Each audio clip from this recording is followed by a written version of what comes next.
Merhaba arkadaşlar. Aile güvenlik önlemi almadı. Aile güvenlik önlemi almadı. Kafası yok yani ne olmuştu?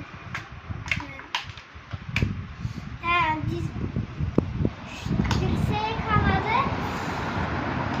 Şimdi ben güvenlik önlemi aldım. Bakın düşmeyeceğim. Yaralanmayacağım.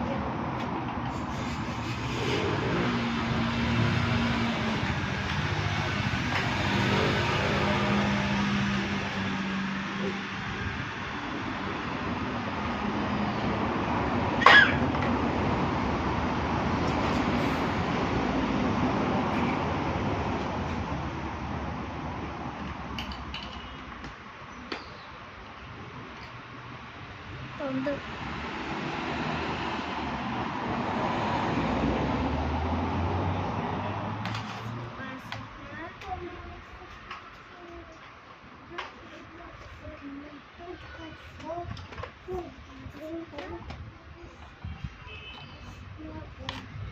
Videomuz bitti.